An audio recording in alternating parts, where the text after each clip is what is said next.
හරි අයිබෝන් එතකොට මේ අර වීඩියෝ කිව්ව දෙවෙනි කොටස තමයි මේක වීඩියෝ එක දෙකට ගන්න හේතුව වීඩියෝ එකේ සයිස් එක ලොකුයි ඒකට අප්ලෝඩ් කරද්දි පොඩ්ඩක් කචල් ඒකයි වීඩියෝ එක කොටස් දෙකකට දැම්මේ හරිද එතකොට මේකෙන් අපි කතා කරන සම්පූර්ණ ප්‍රවේගකාල ප්‍රස්ථාරයක් ආශ්‍රිත ගැටලු අවබෝධයෙන් ඔළුවෙන් අහන් ඉන්න පළවෙනි කොටස බලුවේ නැති කෙනෙක් නම් අනිවාර්යෙන් ඉක්මනට ගිහලා ඒක බලන්න ඉන්න නැත්නම් මේක මේව සංසාරය තේරෙන්නේ නැහැ මොකද අපි ඒකෙදි කතා කරා මොනවද මේ ප්‍රවේගකාල ප්‍රස්ථාර මොනවද මේ විස්ථාපන කාල ප්‍රස්ථාර මේ වෙනකොට ඔයාලගේ සිලබස් එක ඇතුලේ කතා කරන්න පුළුවන් තත්ත්වය තියෙන ප්‍රවේග කාල ප්‍රස්ථාර විස්ථාපන කාල ප්‍රස්ථාර වර්ග අපි කතා කරා 11ක්. ඒ 11ම බලලා ඔළුවට දාගෙන වීඩියෝ එක බලන්න සුපිරියට තේරෙයි. හරිද? හරි. අපි යන ප්‍රශ්නෙන් අහලා තියෙනවා මොකද්ද බ්ලා බ්ලා විස්තරය ගැන කතා කරන කලින් අපි කියන ප්‍රස්ථාරය දැනගෙන ඉමු. හරිද? ඔයාලා මේ ප්‍රශ්නේ කියවන කලින් පොඩ්ඩක් ප්‍රස්ථාර දිහා බලලා තීරණය කරන මේ මොන જાති ප්‍රස්ථාරයක්ද කියලා. එතකොට වැඩේ කරන්න ලේසි. මම ටිකක් උඩින් ඇඳ ගන්නම් එතකොට ඔයාලට මට පල්ලෙහා ගණන් ටික ගන්න පුළුවන්. දැන් මේ වීඩියෝ එක බලන මිනිස්සෙක්ට හිතෙන්න පුළුවන් අනේ මේ මිනිස්සයා මොකක්ද මේ කරන වැඩේ? ඇයි මේ පොඩි අඩි රූල් කැලක් තියාගෙන මේක වයිට් බෝඩ් එකේ අඩි උල තියාගෙන ඉන්නේ කියලා. ඒකට හේතුව මේකයි. පිළිවෙලට දෙයක් කරද්දී ඒ දේ ඔළුවට යන ප්‍රමාණය වැඩි. ඒක නිසා පුළුවන් තරම් පිළිවෙලට වැඩි ගන්න try කරනවා. ඒක අඩි උලක් තියලා මේ විදිහට ඉරි ගන්න. හරිද? එතකොට ඔයාලට තීරුම් යන සම්භාවිතාවක් ගොඩක් වැඩි.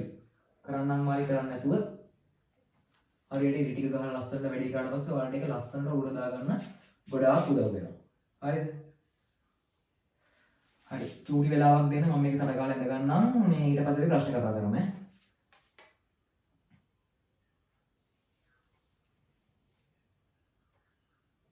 හරි. අවමෝජාලේ ප්‍රස්ථාරයක් තියෙනවා. මේක ඇවිල්ලා මොන ප්‍රස්ථාරයක්ද? මේක ඇවිල්ලා ප්‍රවේගකාල ප්‍රස්ථාරයක්. ප්‍රවේගය මයින්නේ ms ඍණ එකෙන් මේ ඇවිල්ලා කාලය මයින්නේ තත්පර වලින් අපි දැන් බහිමු තාරකාර ගන්නට දැන් අහගන්න වස්තුවක් කාලයත් සමග ප්‍රවේගය වෙනස් වූ ආකාරය කාලය ගත වෙද්දී මෙයාගේ ප්‍රවේගය වෙනස් වුණේ කොහොමද කියලා මේ ප්‍රස්ථාරයෙන් තියෙනවලු හරිද මේ ප්‍රස්ථාරය ඇවිල්ලා මෙතන බිඳුව අපි දන්නවා ඊට පස්සේ මෙතන තත්පර 4යි මෙතන තත්පර 14යි මෙතන තත්පර 16යි මෙතන 20යි 20යි කියලා කියන්නේ තත්පරයට මීටර 20යි මේ ms වෙන 20යි ms වෙන එක කියන එක. හරිද? අපි පළවෙනි ප්‍රශ්නේ. අපි පළවෙනිට මම මොකක්ද? වස්තුව කාලයත් සමග වෙනස් වෙච්ච විදිය තියෙනලු ප්‍රස්ථාරය පෙන්වනවා. ඒකාකාර ප්‍රවේගයෙන් ගමන් කළ කාලය කොහොමද? හරිම සිම්පල් මම සෝරි ප්‍රශ්නයක්. මෙතන ලියුවත් පේනවනේ. පළවෙනි එක. ඒකාකාර ප්‍රවේගයෙන් ගමන් කරපු කාලය බං ඕකට උත්තරේ ලියන්න නම් ඔයාලා දැනගෙන ඉන්න ඕනේ මේ ප්‍රස්ථාරය කියවන්න. මම ඒකයි මුල්ම වීඩියෝ එක බලලා එන්න කිව්වේ. මෙන්න මේකේ තේරුම මොකද්ද? මේ තියෙන ප්‍රවේග කාල ප්‍රස්ථාරයක්. මෙහෙම ඉරෙන් කියවනේ මොකද්ද? එහෙනම් මේක ත්වරණයක්. ඒකෙන් කියවෙන්නේ ත්වරණයක්. අපි කලින් වීඩියෝ එකේ කතා කරා ඈ. මේ තියෙන ප්‍රස්ථාර තුනක් එකට එකතු කරලා හදපු රූපයක්. ප්‍රස්ථාර වර්ග තුනක් එකතු කරලා හදපු රූපයක්. කෙලින් ඉර මොකද්ද? මේකට සමාන්තර රේඛා. මේ රේඛාවට මෙහා සමාන්තර නම් මේකේ තේරුම මොකක්ද? මුන්ද ඇවිල්ලා ඒකාකාර වේගය. ඒකාකාර ප්‍රවේගය. ඒකාකාර ප්‍රවේගය. මේකේ තේරුම මොකද්ද? එන්න අඩු වෙලා. කාලය ගත වෙන්න ප්‍රවේගය අඩු වෙලා. කාලයත් සමග ප්‍රවේගයේ අඩු වීමට කියනවා මොකක් කියලාද? මන්දනයක් කියලා. එහෙනම් මේ ආවිල කවුද? ලියන්නේ කොහොමද ඔක මේක? එන්නේ.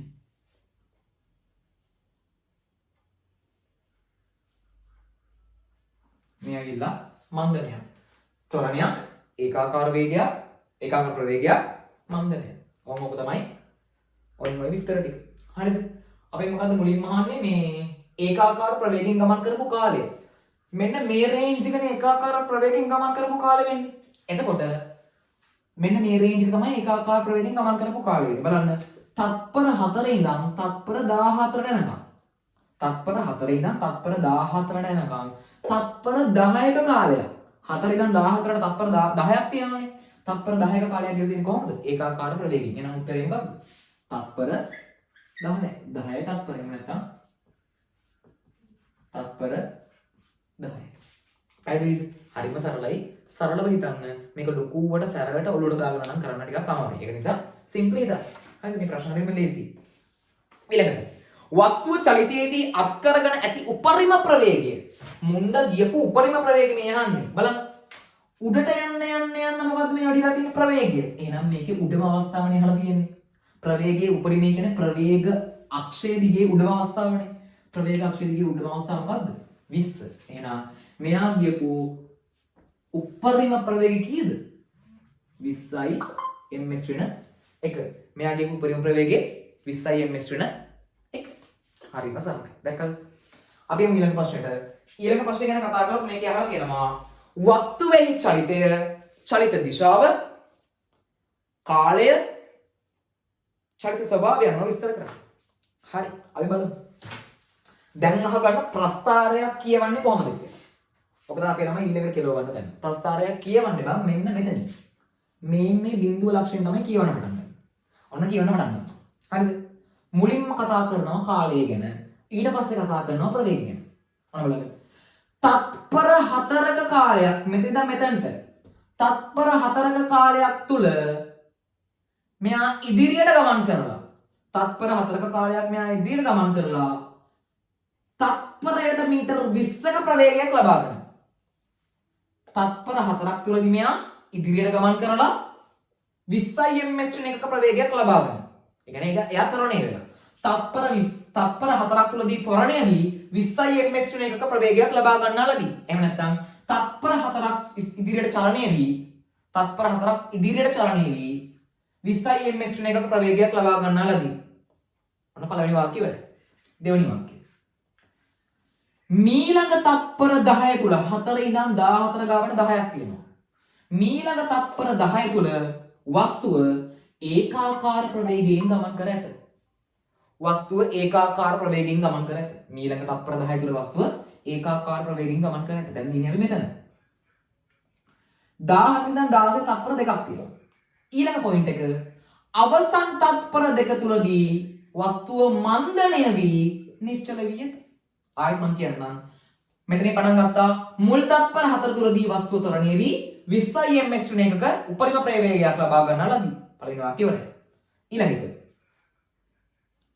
ඊළඟ තත්පර 10 තුලදී ඒකාකාර ප්‍රවේගයෙන් ගමන් කොට අවසාන තත්පර දෙක තුලදී මන්දනය වී වස්තුව නිශ්චල වී ඇත. පැහැදිලිද?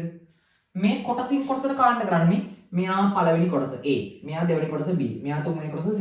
මුලින්ම වාක්‍ය හදන්න මෙයාට. මෙතන චලිතය විස්තර කරන්න. ඉවරයි. ඊට පස්සේ මෙතන චලිතය විස්තර කරන්න. ඉවරයි. ඊට පස්සේ මෙතන චලිතය විස්තර කරන්න. ඉවරයි. ඔච්චරයි තියෙන කතා කරන්න. පැහැදිලිද? මහා අමාරුවක් නැහැ. ඕක ගලපලා වාක්‍යයක් කියන්න. නිශ්චිතතාවයෙන් ගමන් ලැබූ වස්තුවක් ඉදිරියට තත්පර 4ක් චලනය වී 20 ms ශ්‍රේණි එකක උපරිම ප්‍රවේගයක් ලබා ගන්නාලදී. නැත්නම් ත්වරණය වී 20 ms ශ්‍රේණි එකක උපරිම ප්‍රවේගයක් ලබා ගන්නාලදී. තවත් තත්පර 10ක් ඒකාකාර ප්‍රවේගයෙන් ගමන් කොට අවසාන තත්පර දෙක තුලදී මන්දනය වී වස්තුව නිශ්චල වී ඇත. ඔච්චරයි. හරිද? එළගෙයි අපි යන් අන්තිම කොටස නෙමෙයි. නෑ ප්‍රශ්න තව ටිකක්. පළමුවන තත්පර 4දී අත්කරගත් ත්වරණය රේඛාවේ අනුක්‍රමණය සෙවීමෙන් ගණනය කරන්න. පළමු තත්පර 4 කියන්නේ මෙන්න මේ රේන්ජ් එක ගැන හදින්න. මෙන්න මේ සෙට් එක ගැන. පළමු තත්පර 4. හරිද? ඔය මොක කරන්නත් බං රේඛාවේ අනුක්‍රමණය හොයාගන්න පුළුවන් වෙන්නේ බෑ. අනුක්‍රමණය. ඔය දැන් ගණන් පාඩමක්. ඒ විද්‍යාව නෙමෙයි මේක අනුක්‍රමණය නෙමෙයි ගණන් වලනේ. අනුක්‍රමණය කොහොමද අනුක්‍රමණය හොයන්නේ? පුතේ අනුක්‍රමණය හොයන්නේ y කණ්ඩාංක වෙනසෙන් x කණ්ඩාංක වෙනස බෙදලා. හරිද? මම මෙතනදී මෙන්න මේ ඩෙල්ටා කියන සංකේතය යොදා ගන්නවා. මෙයාට කියනවා කවුරු කියලාද? ඩෙල්ටා කියලා. ඩෙල්ටා මට පාවිච්චි කරන්න පුළුවන් මොකටද? වෙනසක් කියන දේ පෙන්නන්න. වෙනසක්. ඒ කියන්නේ ඩෙල්ටා y කියන්නේ මොකද්ද? y ගේ වෙනස. ඩෙල්ටා x කියන්නේ මොකද්ද? x ගේ වෙනස. ඒ නිසා මම මෙතන ලියනවා අනුක්‍රමණය සමානයි ඩෙල්ටා y බෙදීම ඩෙල්ටා x. මේකේ මහා ඇති දෙයක් නැහැ ඩෙල්ටා කියන්නේ වෙනස කියන එකට ඈ. ඕනනම් ඉතින් ඩෙල්ටා ඕන නැහැ. මේ y වෙනස x වෙනස කියලා ලියන්න පුළුවන්. y ගේ වෙනස x ගේ වෙනස. ඒක රඩේසියේ ත්‍රිකෝණයක් කියන්නේ මේක වාක්‍යයක් ලියන්න ඕනේ නැහැ. ඕනම නම් ඉතින් y ගේ වෙනස x ගේ වෙනස කියලා ලියන්න. හරිද? හරි. මෙයා ගැන මේ කතා කරන්නේ මුල් තත්පර 4 ගැන. y කණ්ඩාංක වෙනස මෙයයි මෙයයි. විස්තර වෙන බිඳුව. y මනලා කියන්නේ ms ශ්‍රේණිය කියන්නේ එහෙනම් ms ශ්‍රේණිය 1 බෙදීම. x කණ්ඩාංක වෙනස මෙයා වෙන මෙයා. ඒ කියන්නේ 4 වෙන බිඳුව. ඒකකේ තත්පර. 20 බිඳුවක් ගියාම 20යි 4 බිඳුවක් ගියාම 4යි. මෙතන ms ශ්‍රේණිය 1 මෙතන s. s උඩට යද්දි s ශ්‍රේණිය එකක් බවට පත් වෙනවා. එහෙනම් 4ට 4 ඒවා 1යි විස්තර 4 ඒවා 5යි මට උත්තරයක් එනවා 5යි ms ශ්‍රේණිය 2 කියලා. පැහැදිලිද? මෙයාගේ රේඛාවේ අනුක්‍රමණය සහයි m මිශ්‍රණ දෙක. මතක තියාගන්න සරල රේඛා මේ ප්‍රවේගකාර ප්‍රස්ථාර රේඛ සරල රේඛාවේ අනුක්‍රමණය ඊට පස්සේ එන්නේ මොකක්ද? වස්තුවේ ත්වරණය. මේ විදිහට මොකක්ද? මේ රේඛාවේ ත්වරණය. මෙතන ත්වරණයයි මෙතන ත්වරණයයි මෙතන ත්වරණයයි මෙතන ත්වරණයයි මෙතන ත්වරණයයි මේ හැමතැනකම ත්වරණ එක සමානයකට හේතුව තමයි මොකක්ද? මේ වස්තුව කියලා තියෙන්නේ ඒකාකාර ත්වරණයක. හරිද? ඊළඟ ප්‍රශ්නේ. අපි යමු ඊළඟ ප්‍රශ්නෙට. ඊළඟ ප්‍රශ්නේ අහනවා අවසාන තත්පර දෙකේදී ත්වරණය අවසාන තත්පර දෙකේදී ත්වරණය. කියන්නේ මෙන්න මෙතනදී. අවසාන තත්පර දෙකේදී ත්වරණය ඒකත් රේඛාවේ අනුක්‍රමණය ඇසුරින් හොයන්නලු. හරිද? ඒකත් රේඛාවේ අනුක්‍රමණය ඇසුරින් කොහොමද හොයන්නේ?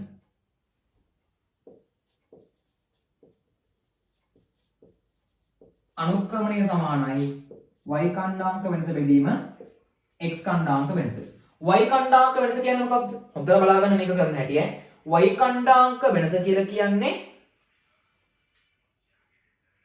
මෙයාගේ අවසන් ප්‍රවේගයයි මෙයාගේ ආරම්භ ප්‍රවේගය අඩු කරලා පස්සේ නාගේ. බලන්න අවසන් ප්‍රවේගය කීයද මෙයාගේ? බිඳුවයි.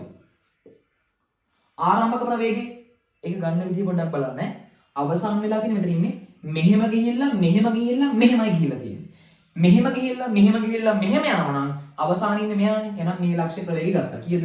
0.m ශ්‍රේණිය 1යි. ආරම්භක ලක්ෂ්‍ය ප්‍රවේගය කීයද? 20යි m ශ්‍රේණිය 1යි. කාල වෙනස. අවසාන කාලය 16යි. ආරම්භක කාලය 14යි. 16න් 14ක් අඩු කරා. පුතේ 0.20ක් අඩු කරාට පස්සේ මට අගයක් එනවා ඍණ 20යි m ශ්‍රේණිය 1 කියලා. බෙදනවා කාලය. 16 ඍණ 14 කියලා කියන්නේ 2යි තත්පර. තත්පර කියන එක අවුරුද්දේ ශ්‍රේණිය එකක් වෙනවා. මට උත්තරයක් එනවා 2ට 1යි 20ට 10යි ඍණ 10යි m ශ්‍රේණිය 2 කියලා. මේ ඍණ 10යි m ශ්‍රේණිය 2 කියලා ආවේ මොකක්ද? සරල රේඛාවේ අනුක්‍රමණය. මේ සරල රේඛාවේ අනුක්‍රමණය.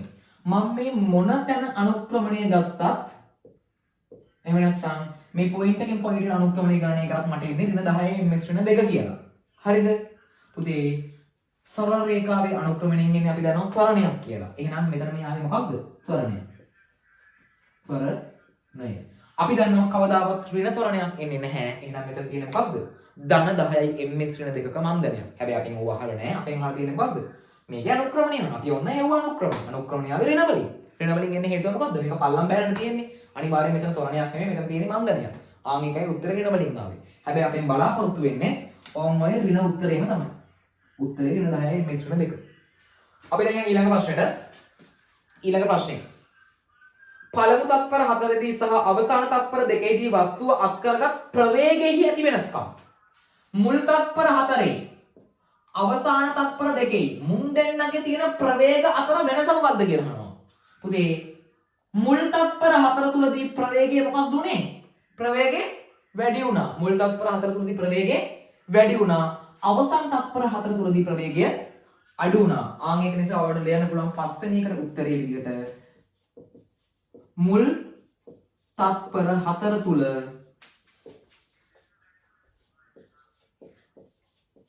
ප්‍රවේගය වැඩි වී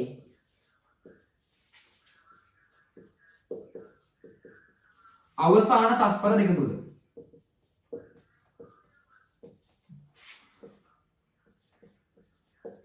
ප්‍රවේගය අඩු වී ඇත. මුල් තත්පර 4 තුලදී ප්‍රවේගය වැඩි වී අවසාන තත්පර 2 තුල ප්‍රවේගය අඩු වී ඇත කියලා කියන්න පුළුවන්. හරිද? ඊට පස්සේ ඊළඟ ප්‍රශ්නේ අපි කතා කරා දැන් 5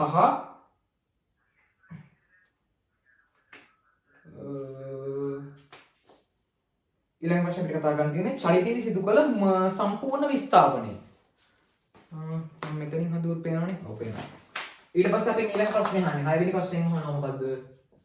චලිතයේ සම්පූර්ණ විස්ථාපනය. කියන්නේ මේ වස්තුව ප්‍රවේගය වැඩි කරගෙන ඒකාකාර ප්‍රවේගයෙන් ගිහිල්ලා ප්‍රවේගය අඩු කරගෙන මේ සම්පූර්ණ කතන්දරය ගත්තු චලිතයේ විස්ථාපනය. හරිද? විස්ථාපනය. පුතේ විස්ථාපනය වන ක්‍රම දෙකක් තියෙනවා. හරිද? අපිට විස්ථාපනය හොයන්න තියෙන ක්‍රම දෙක තමයි එක්කෝ මේක කොටස් තුනකට බෙදලා මේ කොටස් තුනේ වෙන වෙනම වර්ගඵල ගණනය කරලා එකතු කරන්න පුළුවන්. එහෙම නැත්නම් සම්පූර්ණ මෙතන තියෙන මේ තල රූපෙට මොකක් කියලාද කියන්නේ ත්‍රිපීසියමක් කියලානේ. සම්පූර්ණ ත්‍රිපීසියමේ වර්ගඵලය හොයන්නත් පුළුවන්. හරිද? අපි දන්නවා ප්‍රවේග කාල ප්‍රස්ථාරයකින් අපිට මොකක්ද ගන්න ඕනේ? වස්තුවක් ගමන් කරපු විස්ථාපනය ගන්න ඕන නම් කොච්චර දුර ගමන් කරත් කියන හොයා ගන්න ඕන නම් අපි මොකද කරන්නේ? සම්පූර්ණ ප්‍රස්ථාරයේ වර්ගඵලය හොයනවා. එහෙනම් මේ සම්පූර්ණ කොටසේ වර්ගඵලය අපිට හොයන්න තියෙන්නේ. හරිද? මම ලේසිම ක්‍රමය ගන්නවා. ලේසිම ක්‍රමය මොකද්ද? විස්ථාපනය කියන්නේ ත්‍රපීසියමේ වර්ගඵලය. හරිද? පුතේ ත්‍රපීසියමේ වර්ගඵලය වෙන සූත්‍රය මම පල්ලෙහෙන් ලියන්න. ඔයාලට මම හිතන්නේ මම මෙහෙන් ලියුවොත් පේන්නේ නැහැ නේ. බෑ. ලියන්න මදි මම පල්ලෙහෙන් ලියන්න මෙන්න මෙතනින්. ත්‍රපීසියමේ වර්ගඵලය වෙන සූත්‍රයේ දෙකෙන් එකයි සමාන්තර පාද දෙකෙහි එකතුව ගුණ කිරීම ලම්බ උස. දෙකෙන් එකයි ආධාරක පාද දෙකෙහි එකතුව ගුණ කිරීම ලම්බ උස. හරිද? ඔන්න ගත්තා දෙකෙන් එක. ඒක නියතයක් නේ. සමාන්තර පාද දෙක. ඒ කියන්නේ මෙන්න මුන්දගේ එකතුව. අපි දන්නවා මේ සම්පූර්ණ පාදයේ දිග කියන්නේ බිඳුව ඉඳන් 16 දිගයි කියලා කියන්නේ සම්පූර්ණ එක පාදයක දිග 16යි. ඊට පස්සේ මෙන්න මේ පොයින්ට් එක ඉඳන් මෙන්න මේ පොයින්ට් එකට. ඒ කියන්නේ මෙතන ඉඳලා මෙතන. 4 ඉඳන් 14 නෙමෙයි. 4 ඉඳන් 14ට කීයද දිග? 10යිනේ. 4 ගාව ඉඳන් 14ට කියන්නේ 14න් 4ක් අඩු කරා නම් උත්තරේ එනවනේ. උත්තරේ කියන්නේ 10යි. එහෙනම් 16 ධන 10යි. ගුණ කිරීම ලම්බ උස කියලා කියන්නේ මෙන්න මේ උස. මේ උස කියලා කීයද? 20යි. දැන් අපි කපලා සුළු කරමු. බලා ගන්න මේ දෙකට මේ 20 කපන්න පුළුවන් 10යි. 16යි 10යි කියුවාට පස්සේ 26යි. 26 ගුණ කිරීම 10යි. 26 10න් ගුණ කරාට පස්සේ මට උත්තරයක් එනවා 260යි. එහෙනම් උත්තරය වෙන මොකද්ද? 260යි මීටර. ත්‍රපීසියමේ වර්ගඵලය 260යි මීටර. ඒ කියන්නේ ත්‍රපීසියමේ වර්ගඵලය 260යි. ඒකේ තේරුම මේ මිනිස්සයා ගමන් කරපු නැත්නම් මේ වස්තුව ගමන් කරපු විස්ථාපනය කීයද? මීටර් 260යි කියන්නේ. එහෙනම් වස්තුව ගමන් කරපු දුර මීටර් 260යි. අගල ඊළඟ ප්‍රශ්නේ මොකද්ද කියලා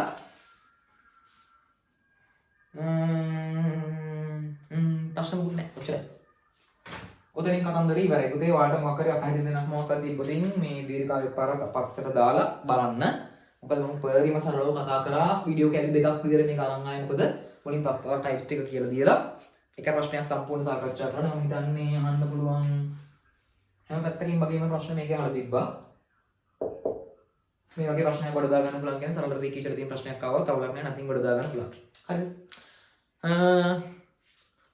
මම මේ කියන දෙන දේවල් වලට පැහැදිලි නම් තේරුණා නම් සහ මගේ මොකක් හරි වැරදි දෙයක් හැදෙන්න ඕන නම් ඒ දේවල් පල්ලෙහා කමෙන්ට් සෙක්ෂන් එක තියෙනවා ඔයාලට පුළුවන් එතනට කමෙන්ට් එකක් විදිහට දාන්න. ඉස්සරහට මොකක් හරි වීඩියෝ එකක් වලට ඕන නම් ඒකත් කමෙන්ට් එකක් විදිහට දාන්න. අපේ ක්විසස් ගෲප් එකක් තියෙනවා. ඒකේ සාමාන්‍යයෙන් දවසකට ක්විසස් 5-6ක් ඔයාලට වැටෙනවා.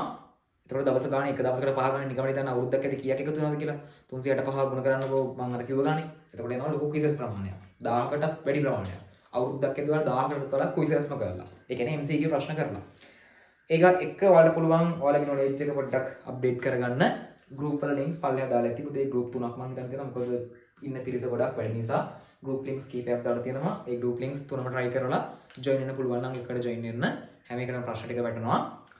ඊට පස්සේ අපි free classes තියෙනවා. ඔයාලට පුළුවන් කැමති නම් free classes එක්ක සම්බන්ධ වෙන්න 077 94 37 724 කියන නම්බර් එකට WhatsApp message එකක් දාලා එහෙම නැත්නම් අපේ group එකට join වෙනවා. අපිව contact කරගන්න පුළුවන්.